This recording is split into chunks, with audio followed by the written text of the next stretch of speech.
Olá pessoal, sou o professor Eduardo Pezzi, especialista e mestre em marketing, e hoje a gente vai falar um pouquinho sobre neuromarketing, né? Essa ciência que vem sendo agregada aos estudos de marketing para tentar entender e desvendar os nossos cérebros, como que a gente se comporta e por que a gente faz o que faz. Então a gente nessa jornada aqui a gente vai tentar entender o que é neuromarketing, como se aplica, quais são as funções cerebrais onde ele ativa e como que eu aplico isso na vida real, na propaganda, né, ou nas ações que a gente tem de marketing e comunicação. Neuro e marketing. Então a gente tem aí duas áreas principais de neuromarketing, que são as que usam técnicas e equipamentos neurocientíficos para tentar desvendar como o cérebro funciona. E a gente vai ver um pouquinho mais para frente. E a outra área é a área da neurociência aplicada ao consumo, ou seja, é onde a gente aplica os conhecimentos neurocientíficos de comportamento nas técnicas e nas estratégias de marketing. Já marketing é entender e atender o mercado. Então, marketing nada mais é do que a gente entender como as pessoas funcionam, entender o que elas querem, entender seus gostos, seus desejos e como elas agem para fazer com que isso se transforme em ações de marketing, né? A gente acaba estudando muito marketing mix, ali os 4P, 5Ps, mas é para atender esse mercado. Então, se eu entendo o que o mercado quer, eu consigo atender, claro, melhor que a concorrência, criando valor. A origem do neuromarketing se dá, o termo se dá pelo Alice Mitz em 2002. Então a gente tem aí, quando é cunhado, ele é prêmio Nobel de Economia, o termo já se vinha pensando, né? Sempre na área de marketing a gente pensava como funciona o cérebro, mas não se tinha uma área específica para entender isso. Somos pensadores ou somos consumidores racionais ou emocionais? A gente sempre entendeu que o consumidor ele tomava decisão racional. Pelo menos até alguns anos atrás se defendia muito que não, eu vou pegar pelo melhor preço, eu vou pegar pelas melhores características, eu vou comprar o melhor produto, mas a gente vê que não é bem assim que acontece na vida real, né? Por quê? Porque o ser humano é um bicho emocional. A gente age pelas emoções, mas a gente tenta se valer da razão para explicar o que a gente fez. Mas o que é neuro? Então é uma nova metodologia que ajuda a entender os processos de decisão. Porque muitas vezes a gente faz pesquisa, muitas vezes a gente tenta entender o que motivou a compra, mas a gente não descobre. E outra serve para derrubar muitas crenças que a gente tinha sobre o comportamento do consumidor. Se entendia muita coisa de consumidor, se falava muita coisa, mas o neuromarketing veio e derrubou isso. Então muito do que a gente entendia até os anos 2000, até os anos 90, onde começa a se entender um pouco, a gente derruba muitas crenças. E para que serve então? Para explicar como que o cérebro compra, por que o cérebro compra. E aí a gente tem, né, o entendimento de o que realmente o consumidor quer, e isso aparece nos equipamentos, por isso que a gente tem duas linhas, uma que utiliza o equipamento para tentar entender o que está acontecendo na cabeça do consumidor e as reações deles às campanhas, aos produtos, ao consumo, e outra é aplicando técnicas que se entendem que chegarão ao resultado que a gente busca, né? Outra coisa é o que realmente está por trás dos processos de decisão de compra. O que realmente motivou? O que realmente fez com que aquele cara comprasse? E o que motiva uma ação? Então quanto mais a gente entender de consumidor, mais a gente entende de venda, né? As principais aplicações, a gente pode aplicar neuromarketing em N situações, mas principalmente em campanhas, em propaganda, né, que a gente acaba confundindo muito com marketing, mas a gente nas ações nossas em redes sociais, ações de embalagem, ações de PDV, VTs, não importa, ações de shopper, condução de alguém dentro da loja, de como que a gente faz isso acontecer de uma forma mais emocional e no final que haja um consumo maior. desde a distribuição de produto, a quantidade de produto, as cores, o som, tudo influencia. Nas mídias, em produto, então, características emocionais de produto, seja design, seja cor, seja embalagem, seja a própria abertura, o som dele, e na personalização. Então a gente consegue entender que existem diferenças de cérebro, né, características diferentes dependendo se é homem ou mulher, e ali a gente começa a personalizar tanto comunicação quanto produto, né?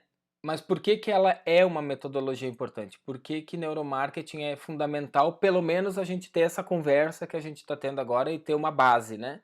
É uma ciência muito complexa, exige neurocientista, exige medicina, exige um monte de estudo prévio de marketing, né? Uma bagagem, um repertório muito grande, mas aqui tentar fazer uma síntese, né, da importância. Principalmente porque os métodos de pesquisa eles são falhos, né? Por que que os métodos de pesquisa são falhos? Porque eles perguntam. Sempre que a gente fizer uma pergunta a uma pessoa, ela vai tentar ser racional. Ela vai tentar trazer uma resposta racional a um processo emocional. Em segundo lugar, o problema grave é que as pessoas mentem. Então a gente mente que gostou, a gente mente que tá legal, a gente inventa respostas. Outro problema é que falta disposição para responder.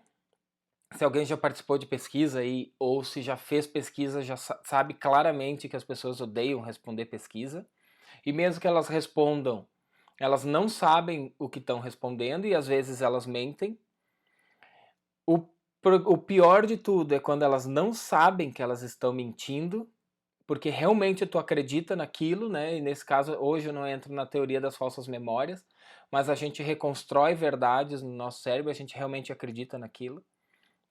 E outra coisa das pesquisas é que ela descobre o presente e não o que motivará, ou seja, eu não consigo descobrir o que o meu consumidor vai fazer daqui um mês, uma semana, um ano, e também não consigo descobrir o porquê que ele comprou aquilo que ele comprou, né? A gente tem ali o Damasio, ele tem uma teoria dos marcadores somáticos, então, o que que são as teorias dos marcadores somáticos? São nós mentais, são áreas do cérebro que a gente grava. O 11 de setembro lá das Torres Gêmeas é um marcador somático, para facilitar. Então a gente tem que criar uma memória emocional, né, que a gente fala que tem que criar uma memória da marca, o branding, a gente tem que construir uma marca para quando for a compra, quando tiver o gatilho da ativação da compra, o reconhecimento da necessidade de uma compra, ele lembre da gente e ele tenha toda aquela experiência de revivência. E aí a gente vai ver mais para frente como que a gente faz isso, né? E ajuda no processo de decisão dando destaque a algumas opções. Então a gente sabe que eu não consigo memorizar tudo, não consigo lembrar de tudo, eu tenho que ser o primeiro a ser lembrado. Então a gente tem que estar na memória do nosso consumidor e bem colocado.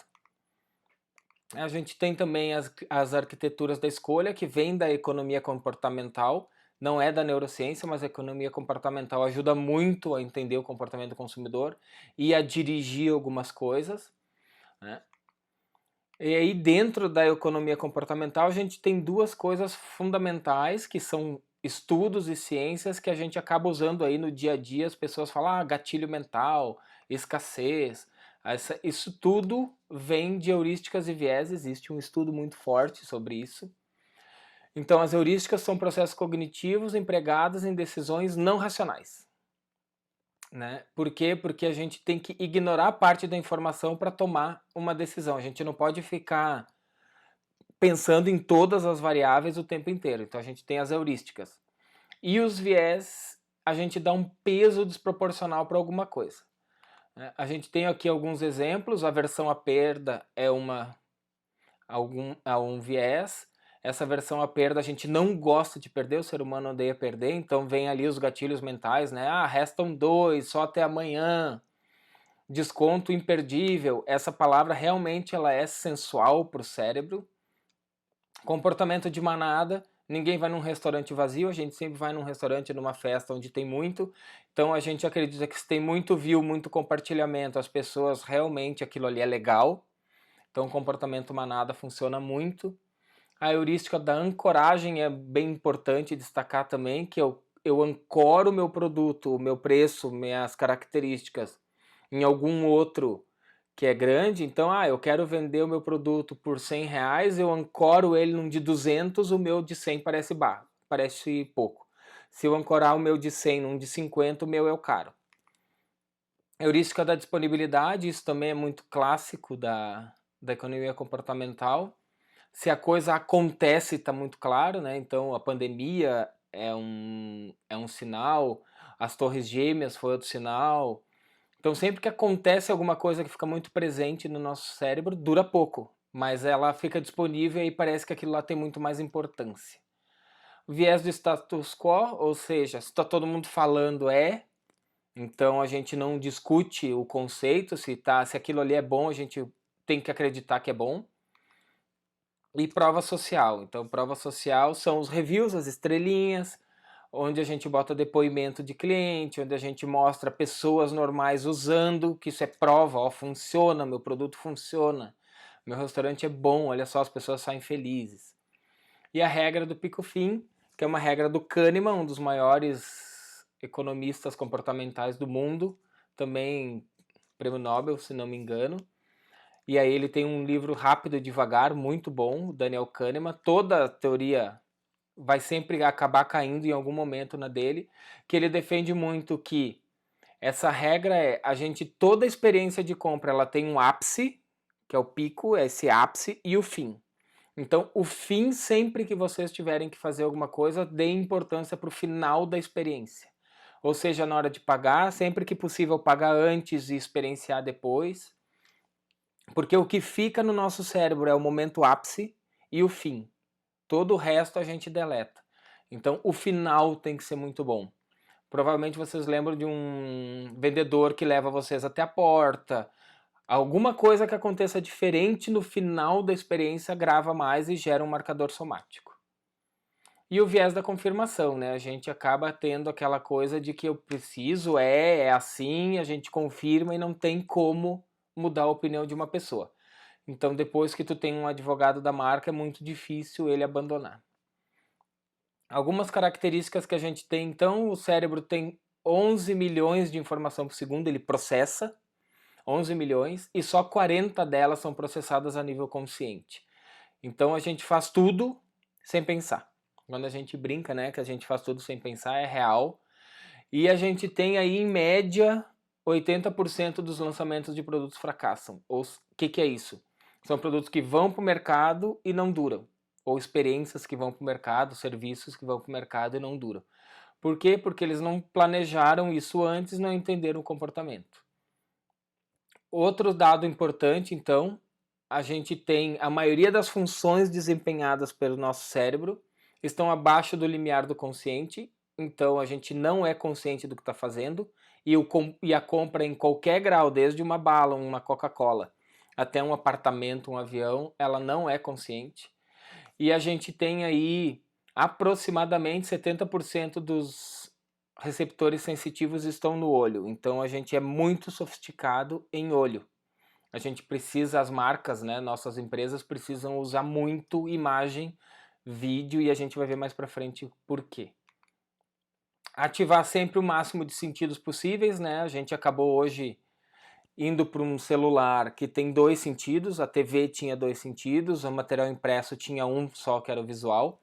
Então a gente consegue, com um vídeo, com um GIF, com stories, né, com boomerang, criar algumas ações assim onde ative mais de um sentido.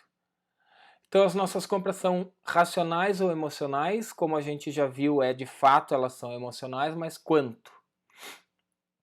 A gente tem aí 95% das decisões de compra, até 95% da nossa decisão, do processo de decisão, ele se dá inconsciente. Ele se dá pela emoção. Sejam apartamentos. Se tu comprar um apartamento porque o jardim é mais legal, porque ele é mais perto da sogra ou mais longe da sogra, né? Esse tipo de informação, ela não é uma característica física do produto, né? Funcional, porque a característica funcional de um apartamento é metragem, se tem quartos, quantos banheiros. Qualquer coisa que venha ao redor disso é emocional. Então, o próprio Semprini fala muito, né? A gente consome imaginários, ideias, emoções. A gente não consome produto e serviço. O produto e serviço vem de bagagem, né? Eles vêm junto. Tanto que o pessoal de design service fala que o produto é um avatar. Ele está ali para ter alguma troca, para ter uma entrega, mas na verdade o que a gente compra, o que faz a gente tirar a carteira do bolso, são as imagens e principalmente o imaginário coletivo, que é a categoria que se chama no neuromarketing. O que é a categoria? O código de categoria, por exemplo, é tu fechar o olho e falar em shampoo, todo mundo imagina alguém tomando banho com o cabelo cheio de shampoo. Esse é o código. Então, o que representa o que vocês fazem na vida das pessoas? Quanto mais tu chegar na representação de imaginário, de construção coletiva desse imaginário, melhor. Né? Então, como é que funciona o nosso cérebro? Vamos entender um pouquinho. O cérebro, então, a gente evoluiu há 2 milhões de anos, né? E o cérebro não evoluiu tão rápido, então a gente tem um processo muito lento de evolução, e ele foi desenvolvido numa savana africana. Tá? O nosso cérebro não consegue dar conta desse mundo. O processo de evolução cerebral é muito lento e a gente evoluiu demais nesses 50 anos, a gente não está dando conta. Né? Tanto que tem aí muita gente com depressão, muita gente mal, precisando de tratamento, precisando de remédio, porque é muita informação, é muita coisa acontecendo ao mesmo tempo e a galera pira. Então a gente tem que estar ligado, as marcas precisam fazer essa desaceleração e tentar fazer com que as pessoas acalmem-se para poder comprar. Então a gente está aí, muita informação, muita marca junto, muita propaganda e a gente acaba brigando por microsegundos. Outra coisa, o cérebro não consegue pensar futuro, ele só mais ou menos pensa o presente. A gente consegue pensar o que está acontecendo, mas eu não consigo planejar futuro. Aí algumas características para a gente entender. Até a 8ª semana de gestação, todo o cérebro é feminino. Então, todo mundo é feminino até a 8ª semana, quando dá o estouro de testosterona e divide os dois hemisférios, né? Falando a grosso modo, assim, para entender. Ele diminui as conexões dos dois hemisférios e estoura a testosterona e ativa a área de sexo e violência no homem, e a mulher não acontece isso na 8ª semana, ela segue com o cérebro conectado. Tá? Então, o número de neurônios que conectam os hemisférios direito e esquerdo das mulheres são 4 vezes maior, por isso que elas são multitarefas. As mulheres, a gente quando for comunicar para a mulher, quando a gente for vender alguma coisa para a mulher, a gente tem que fazer com que isso seja ativado. O homem a gente tem que ser mais direto, mais curto e grosso. O homem não consegue fazer duas coisas ao mesmo tempo.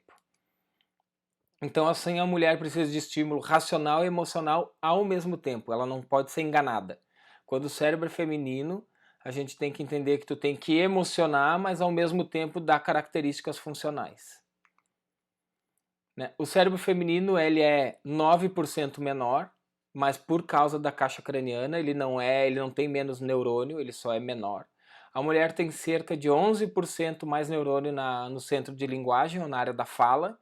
Então a mulher ela tem mais potencial de fala e isso se dá pela evolução que o homem ia pro mato caçar, para a floresta caçar, e a mulher ficava socializando e ela precisava conversar com as vizinhas, conversar com os filhos, etc. O corpo amidalóide é menor nas mulheres, então ele é relacionado a sexo e agressividade, e as marcas para as mulheres são percebidas como se fosse uma pessoa. Então a gente tem aí personificação de marca, todo o pessoal que estuda branding fala muito disso, né?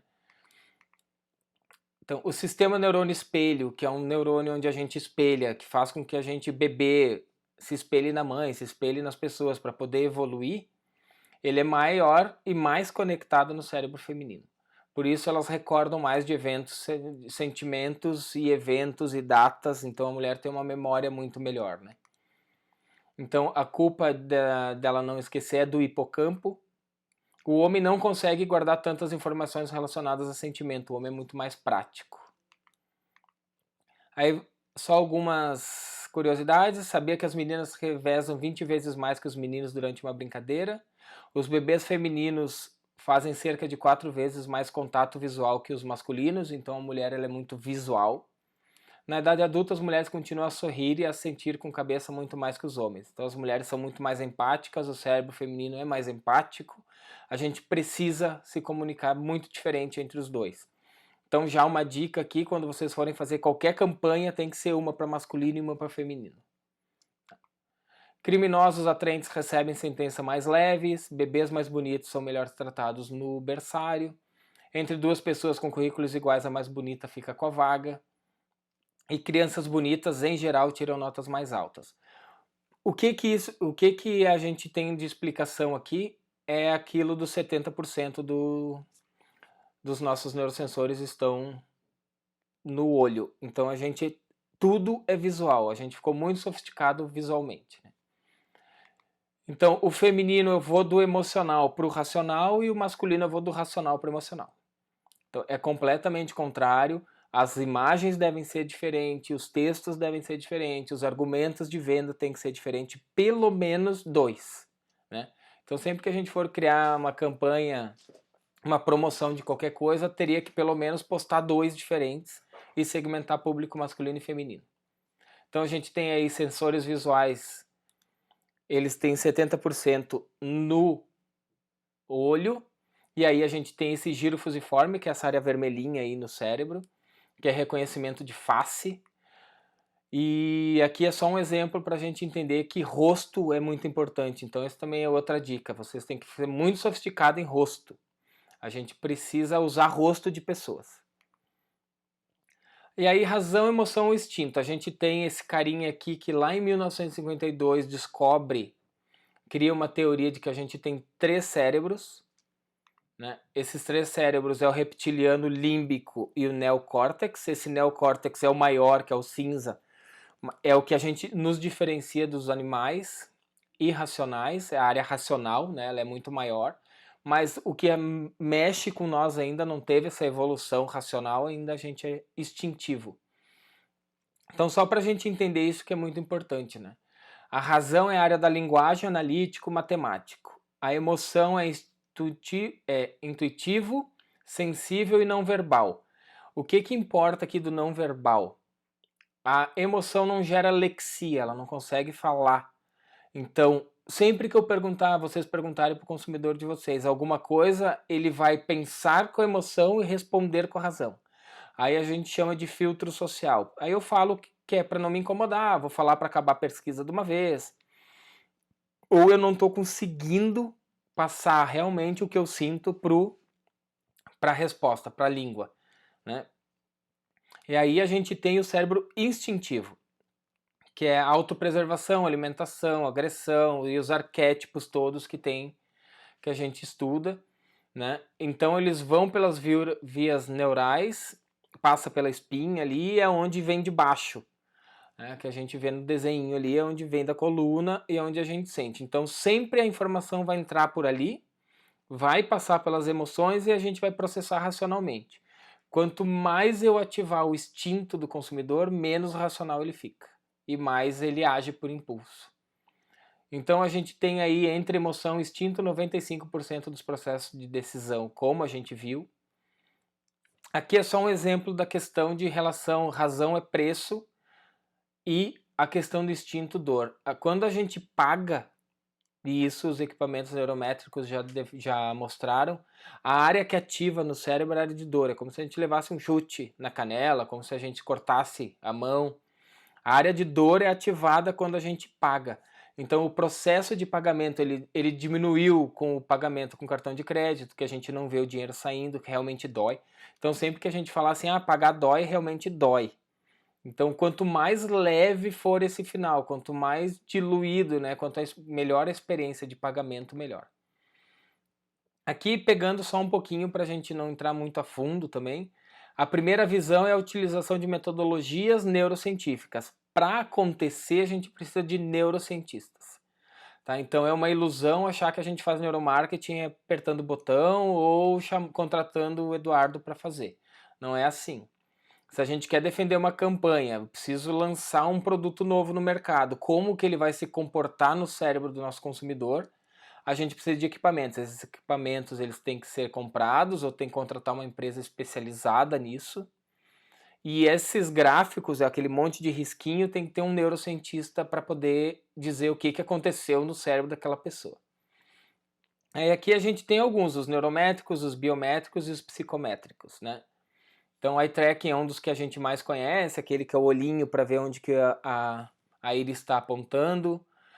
A ressonância magnética funcional, que é aquele equipamento gigante que a gente bota uma pessoa dentro, e aí ele consegue, aí tu vai dando os estímulos e a gente vai vendo o que ativa e o que não ativa no cérebro.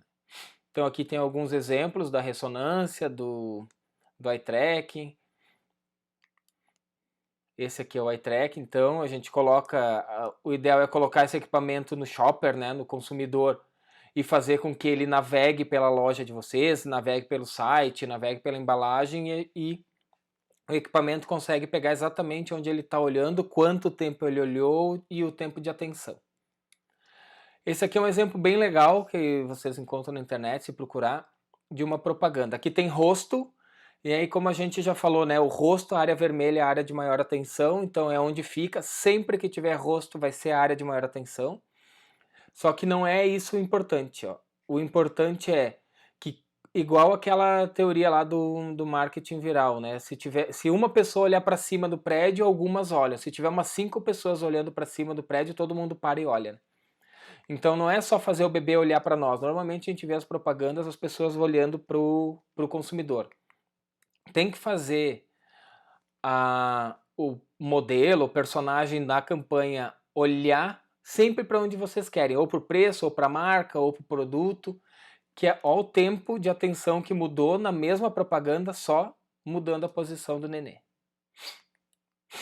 Aqui também a gente consegue ver, né, os segredos do eye tracking, do Dan Hill, é um outro cara que vale a pena seguir. Esse anúncio, então, como exemplo, né, você tem 1,7 segundos de tempo em média de visualização, com nem 2 segundos de visualização num anúncio, a gente tem menos que isso em rede social. Como é que eu passo o logotipo, como é que eu passo a minha marca, como é que eu passo a mensagem do produto, e aí a gente vê normalmente anúncios, né, principalmente posts de Facebook com um monte de informação. Esse pessoal da Cultu aqui vale a pena tentar vocês procurarem na internet. Eles têm ferramentas bem baratas para fazer testes de neuromarketing, então fazer teste de propaganda. A gente consegue. Esse aqui é um videozinho do eye tracking vendo um site, então onde que o olho do consumidor está prestando atenção. E aí, e principalmente a câmera do computador pegando as reações dele, se ele está feliz, se ele está neutro. Aqui ele está com 98% neutro, ou seja, o site não está, ele não está nem tchum para o site. Então aí tu vê onde vai o mouse, onde vai o olho, normalmente o olho está perto do mouse, mas esse site não gera emoção nenhuma, não vai gerar marcador somático, não vai gerar espelho, não vai gerar nada, né? Não vai lembrar que entrou nesse site. Esse aqui também é uma outra propaganda que da Pepsi. Então aqui a gente já nota que gera um pouquinho mais de emoção, né? Foge um pouco do neutro e podem prestar atenção que sempre o ponto vermelho vai para onde está o rosto. Então a gente tem que ser mais sofisticado, sempre usar rosto, claro que quanto mais uma personalidade melhor. Aqui também é o eye tracking fazendo o mapa de traqueamento do olho para onde ele passou e onde ponto. Então o ponto áureo sempre de gôndola, né? Isso todo mundo de supermercado já sabe, é o meio, e é de fato meio, né? A gente pode analisar sites também. Esse aqui é análise de um site da Guardian. Também a gente tem uma leitura dinâmica. Por que a gente defende muito que se fale o que é importante logo de saída? Porque as pessoas não olham para o resto. Se vocês quiserem instalar no site de vocês, é possível. A Hotjar ela tem um freemium ali de 100 gravações e 1000 views. Ele pega o mapa, ele pega rastreio do site, então tu consegue ver mais ou menos o comportamento para poder fazer melhora de site, trocar imagem, trocar cor de botão, ficar fazendo testes. Aqui é um outro exemplo de gôndola. Esse anúncio da direita aqui, a gente tem um anúncio de tênis da Reebok na esquerda, onde que pegou a informação, né, onde que o olho foi. E o anúncio da direita é igual ao do bebê. O anúncio da direita, tu vê a modelo olhando para nós e o outro com o olho dela levemente olhando pro produto. O tempo de atenção na marca do produto e do produto no anúncio de baixo, que é só uma mudança de um olho. Então esse é o tipo de técnica que existem milhares de técnicas, né? Desde mudar a cor do cabelo dela, mudar a posição do olho, mudar a posição da marca. Tudo isso faz com que com o tempo a gente aumente o tempo de exposição e o tempo de atenção para nós. Isso aqui também é uma das coisas que se defende muito no neuromarketing, o erro aceitável, né? Tu vê a mulher pulando por cima da esteira em vez de correr. Aí a gente tem aí um heatmap também da imagem, a gente consegue tem ferramenta que consegue pegar pelo computador para ver onde que estava olhando.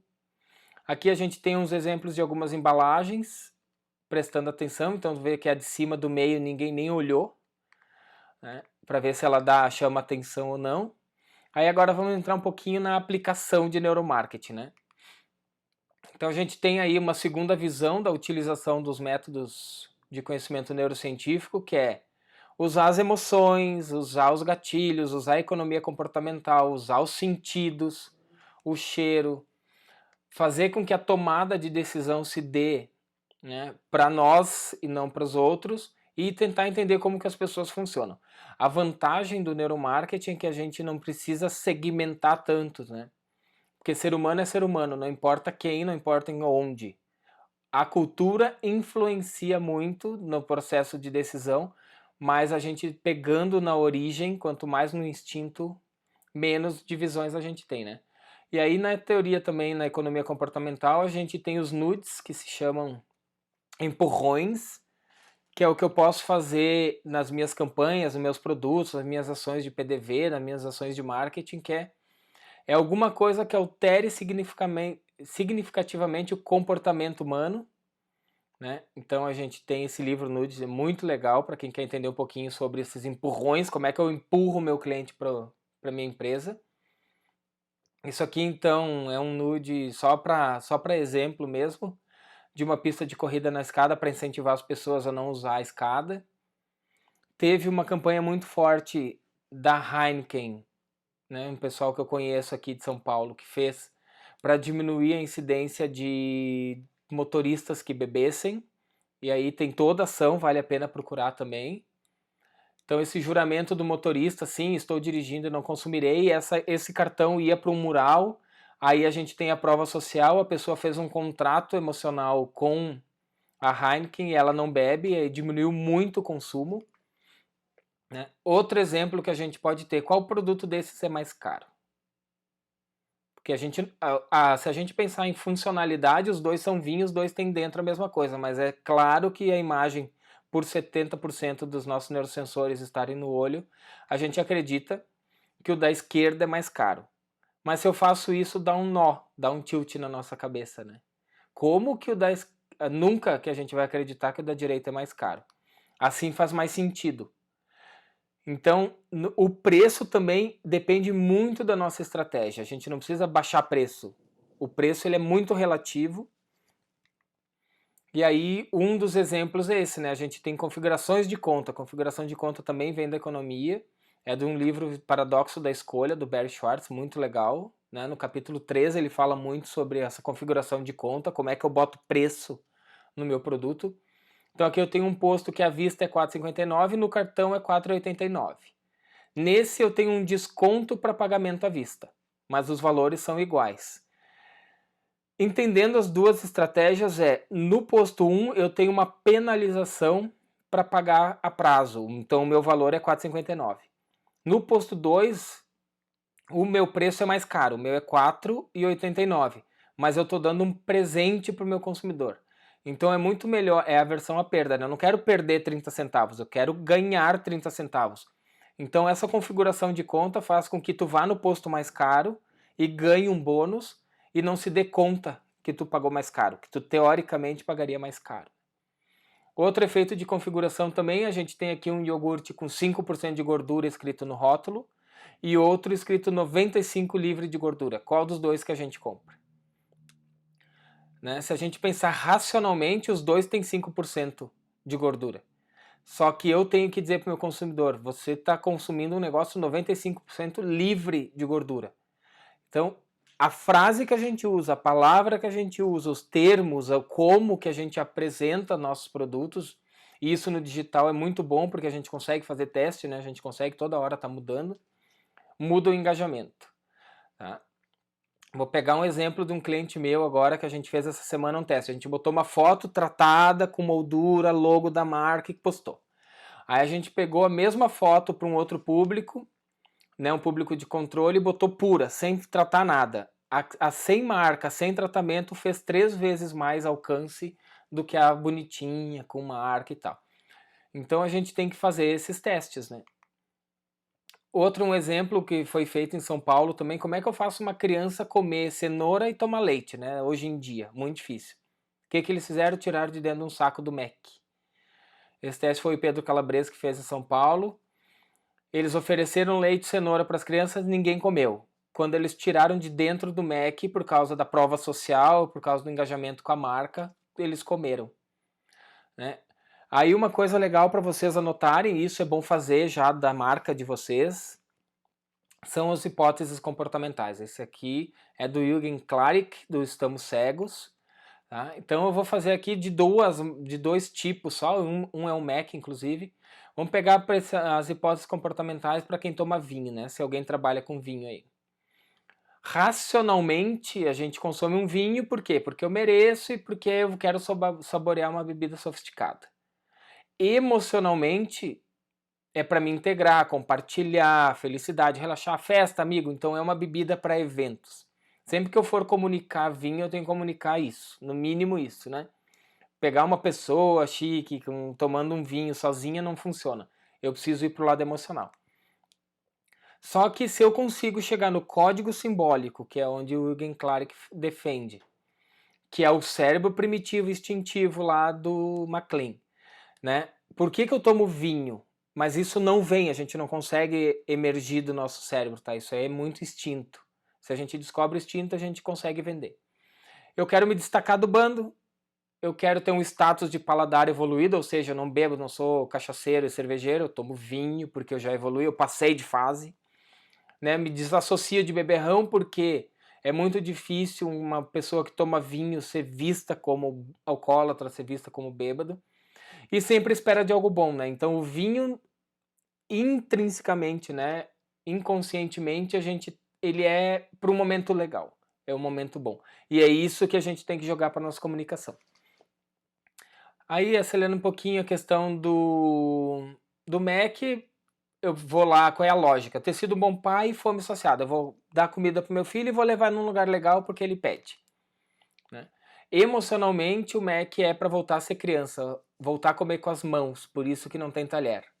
Ele é pensado para a gente voltar lá e comer com as mãos, não usar talher, não ter todo aquele protocolo, né? É pega, come e se diverte.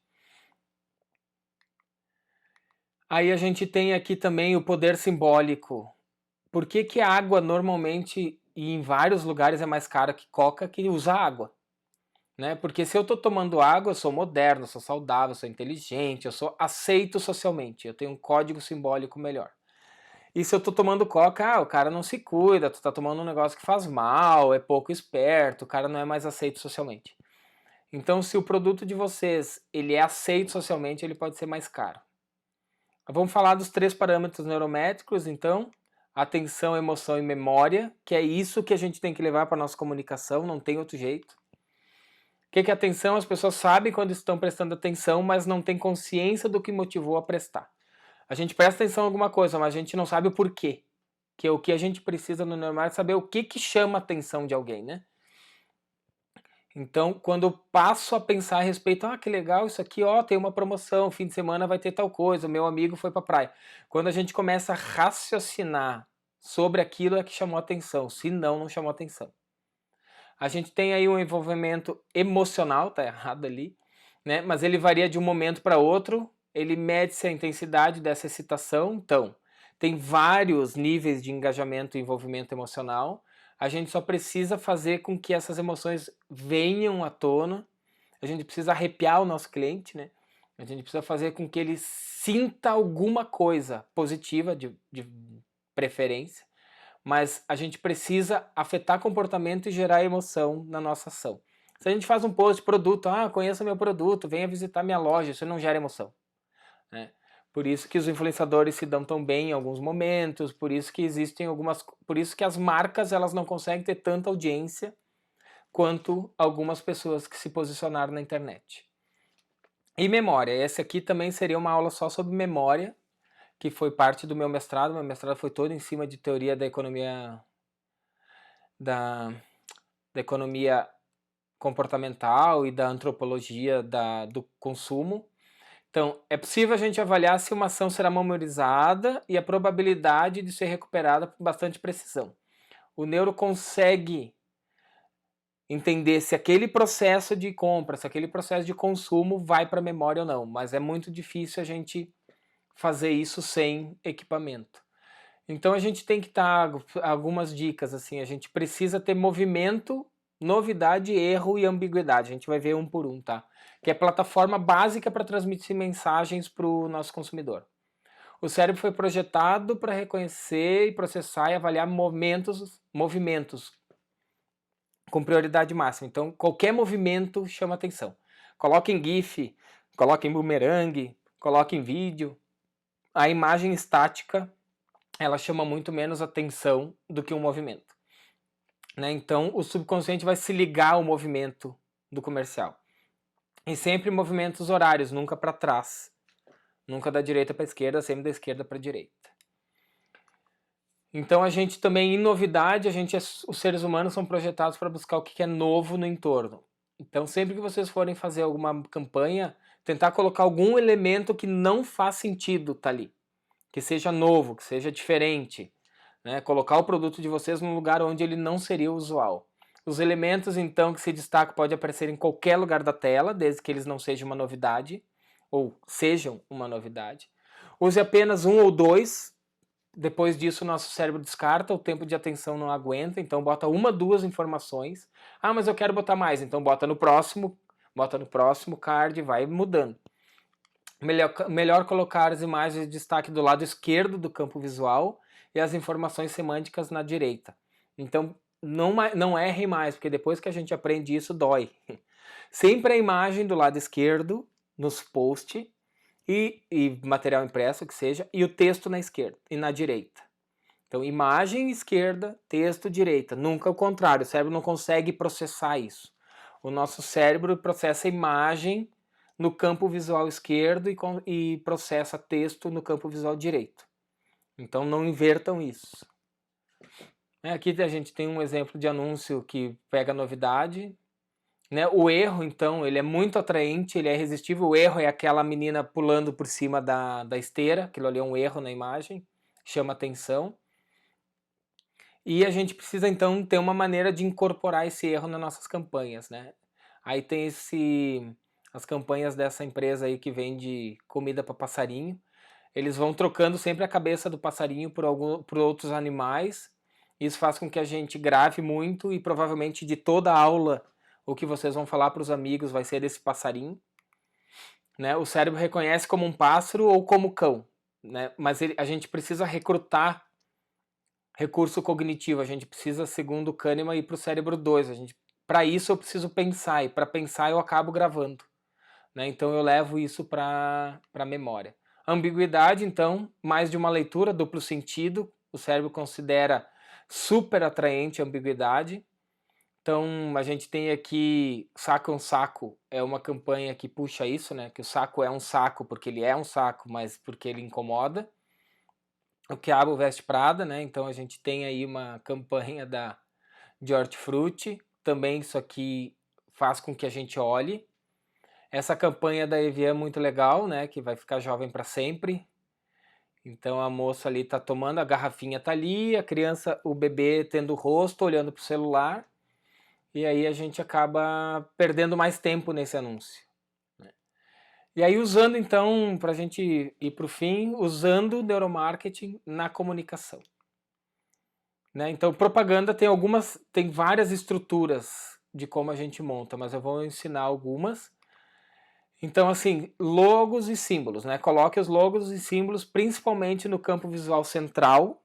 A opção coloque os logos ou símbolo com viés para o campo visual esquerdo. Joga um pouquinho para a esquerda e normalmente a gente faz como está aqui na lâmina, né? O logo lá embaixo na direita. E evite usar mais do que 2 logos ou símbolos. Sempre 2, 3 informações no máximo. O cérebro deleta o resto. Aí aqui fica algumas dicas também de peças publicitárias, né? Coloque as imagens no lado esquerdo, o texto no lado direito.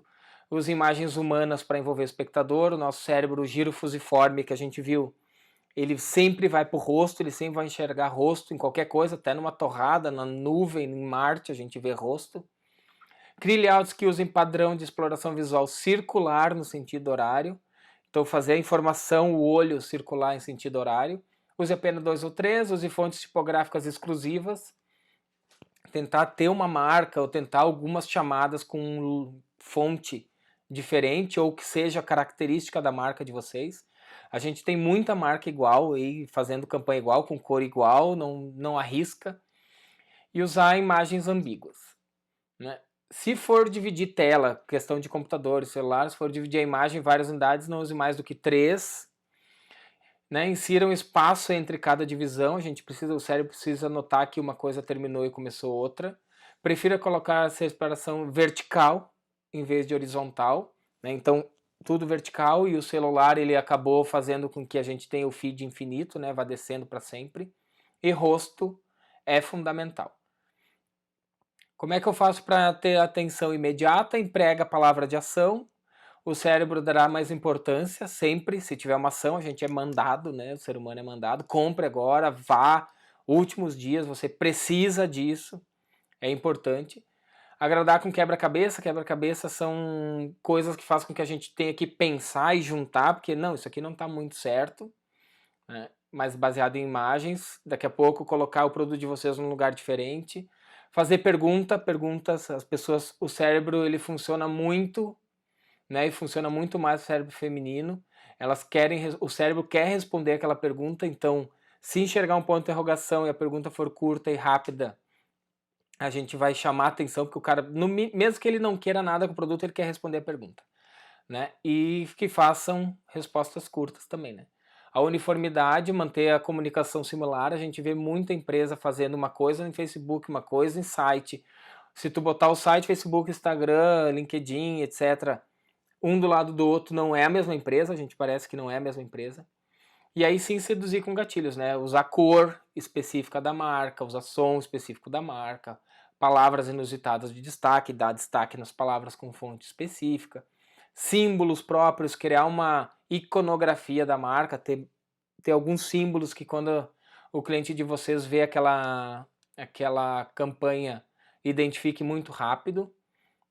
Tela, então, usar a TV tradicional para mensagens baseadas em emoções, e plataformas móveis, internet são bastante adequadas para baseada em fatos, né? A gente tem rosto é fundamental, repetindo, mas não são tão eficazes em telas pequenas, mas é importante usar, que é um dos motivos que faz com que a gente pare o feed. Plataformas móveis, então, o celular, eles são muito bons para lançar produto. E agrade com quebra-cabeça e faça pergunta nos canais de mídias sociais. Então, fazer pergunta, interagir com o público é importante. Aí a gente tem esse pessoal da Neurons ali, que também é de neuromarketing. Eles fizeram um estudo grande sobre o tempo de atenção nas redes sociais, e aí eles criaram o One Second Strategy, que é o que a gente não fica mais do que 1 segundo olhando para os posts, tá? Vai de 0,2 milissegundos a 0,7 milissegundos. Então, a campanha de vocês, o card de vocês, o stories de vocês, se ele não chamar atenção de primeira, ele vai durar menos de 1 segundo no olho. Aí em 1 segundo, 2, eu tenho que dizer quem eu sou, dar um motivo para o cara parar, dizer qual é a minha proposta de valor. Então a gente acaba se perdendo ali, né? Então é muito importante ter sempre uma imagem padrão, ter cor padrão, uma fonte diferente, ter alguma coisa que chame atenção para fazer com que as pessoas que estão rodando ali...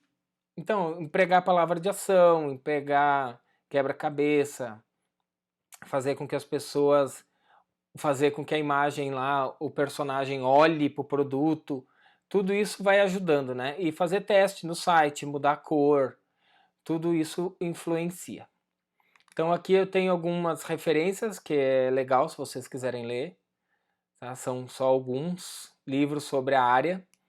Eu aconselharia pelo menos do Pradip ali, o Cérebro Consumista, que tem muita coisa legal, que ele fala sobre como funciona o cérebro, e aí cada capítulo é um tipo, né? O Paradoxo da Escolha é importante também, e quem gosta mais de pesquisa, a área de pesquisa, a questão do Clarke ali do Estamos Cegos.